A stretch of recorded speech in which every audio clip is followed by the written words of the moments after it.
This is a video to help my avionics guy troubleshoot the failure of my autopilot to start up properly. I have video of two separate flights and data logging of three flights where there was a problem. And so it's a Cessna 182 with a G3X, G5, GFC 500 system that's been working well for 500 hours.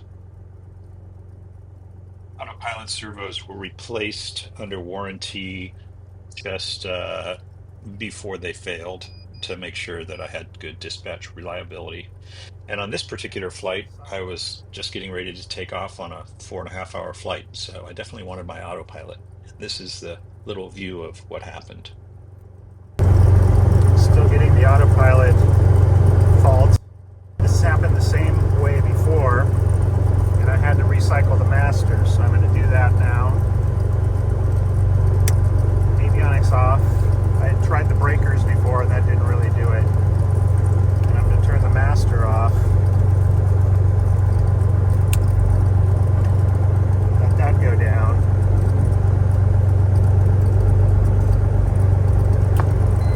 Master back on. I definitely want my autopilot for a 4-hour flight.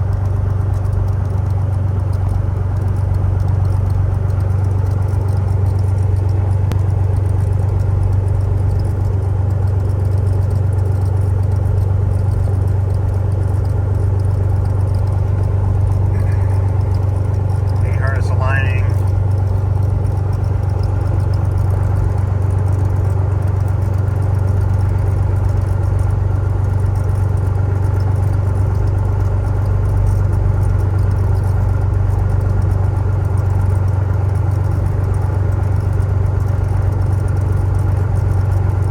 And autopilot's off. Trim is on.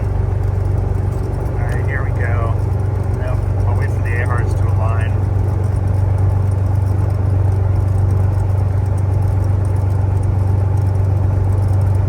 Okay, that all looks good. I left it on for quite a while before the last one. Here goes the master, avionics master.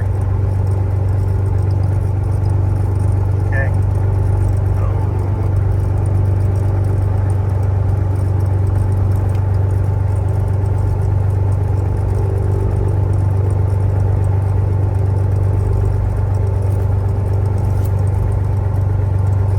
Okay, I'm going to pull the breaker on the autopilot and on the trim. Back off the throttle a little bit. Cycle the master with those off.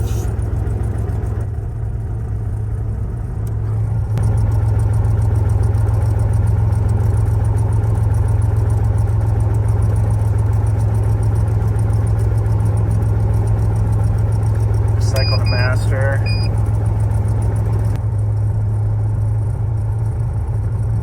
Okay. And I'm going to the master on.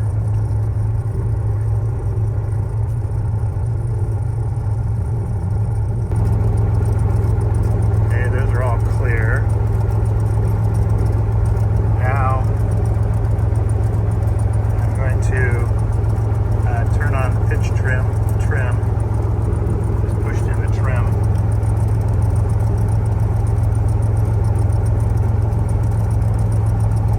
Okay, no warning. Now I'm going to push in the autopilot. There's the autopilot lit up.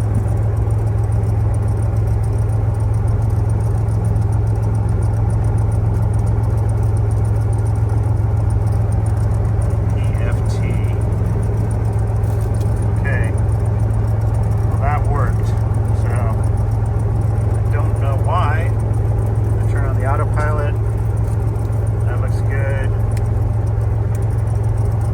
Autopilot disconnect is good.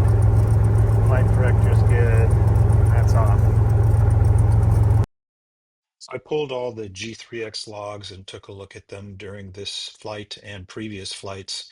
This is just a picture of what the log looks like when you just start up the G3X without the avionics on at all. there is this servo communication fault that shows up routinely, and this is actually a flight from 2023 that I just pulled. So it's been there for a long time, and they all look the same as this. So I think this is a normal thing for when you just start up the G3X without the avionics or autopilot hooked up. This is one of the logs from the failure on this day of this video when the avionics master was turned on. So it goes from just a fail without the master on, avionics on. And then when you turn it on, the PFT starts the pre-flight test, and that goes for a few seconds and then it fails. So that's the real failure there. Then you do get that servo sync failure after that, but I think that's just because it's off, or maybe it's related. I'm not sure. And this is what the ultimately successful startup looked like on the log. You have the fail state before you turn on the avionics master. You turn it on, and it gives you that PFT pre-flight test happening, and that happens for a few seconds. And then basically, there is no alarm. And you can see the autopilot roll and pitch annunciations start up, and you can go through your checkout. So that 4.5 hour flight was uneventful, almost all on the autopilot. And I landed, picked up a passenger, and moved on to the next 30-minute flight to Friday Harbor, where I did a visual approach using the autopilot. During this flight, I was using the autopilot to do a coupled GPS approach using the visual pathway, and at about 520 feet, I went to disconnect the autopilot.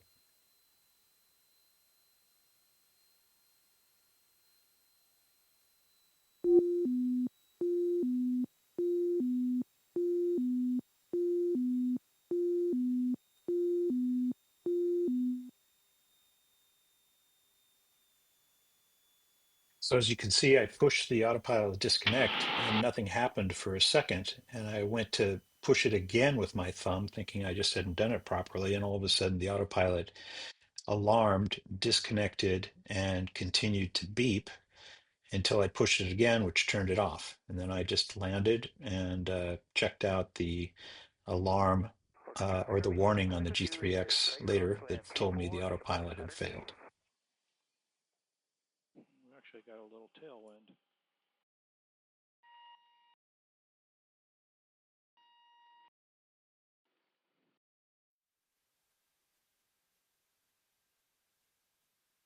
Yeah, right when I turned off the autopilot, it burped and got a fault. I'm going to turn it back on again and make sure it starts.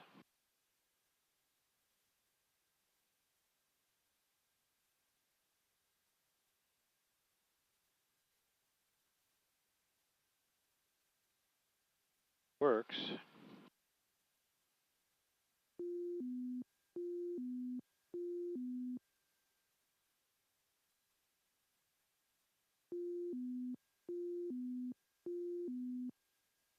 On. Works. So this is the log from the flight with the autopilot failure on landing. You can see that the autopilot is in the normal on state, and then you get a fail. This time being a servo sync fault as opposed to a servo communication fault that you see in the other ones, which I don't know if they're related or not. But hopefully this helps Ben, my talented avionics tech at Avionics Tacoma, to figure it out.